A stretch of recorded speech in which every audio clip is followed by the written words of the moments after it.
You can't imagine how hard it is for me to tell this story. Every time I close my eyes, I relive that moment.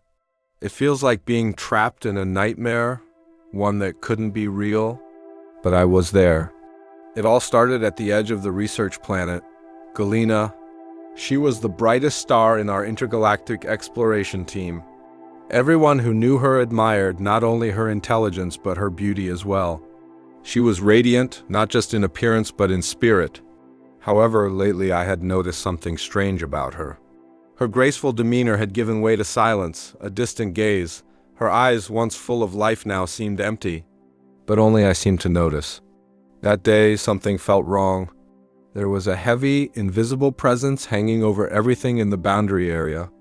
And when I heard that Galena had gone out there alone, my heart clenched. I had to find her. But why had she gone? What had pulled her so deep into the unknown? These questions were swirling in my mind as I ran toward her. As I approached, I first saw a silhouette. Galena's graceful body was partially swallowed by the shadowy landscape. But then I realized she wasn't alone. Beside her stood something I couldn't even describe. A creature? No, creature doesn't capture the horror of it. Its eyes glowed, piercing even through the darkness. It had no face, just a black, fluid-like substance that constantly shifted as if it couldn't hold a fixed form. Hands, or something like hands, stretched out toward her, and Galena, she was standing so calmly beside it. That was what terrified me the most. How could she be so close to such a horrifying being? My whole body tensed in fear. In that moment, Galena seemed like a stranger to me.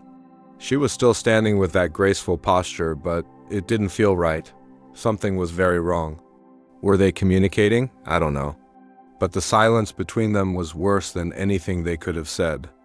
They were looking at each other, and yet it felt like they were exchanging something beyond words. I searched Galena's eyes for the light. I knew her warmth, her soul, but there was nothing. It was as if that creature had stolen it from her. She stared at me with an empty gaze, and I could feel my heart pounding.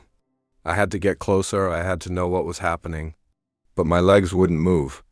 It felt like I was stuck in some kind of invisible field. The creature turned slowly toward me. That's when the terror hit me like a wave. I tried not to look directly into its eyes, but it was calling me with its gaze. Galena stood motionless as if she had become a part of it. Then I saw the creature move.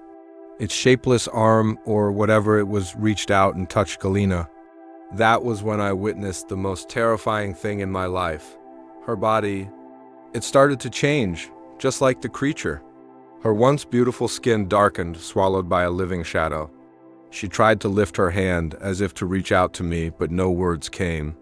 When she opened her mouth, it wasn't her voice. It was a cold, inhuman echo.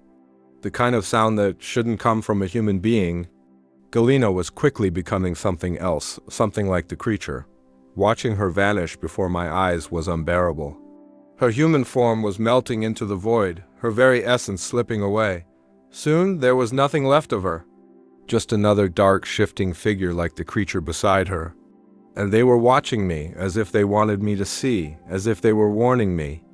Then Galena's eyes turned toward me. Her eyes, they were the same as the creature's now, were bright green, merciless, cold. "Run," she said, without moving her lips. Her voice was mechanical, like a distant echo. But I knew running wouldn't make a difference. Galena was gone. Her soul had been consumed by the darkness, and I could feel it. I was next.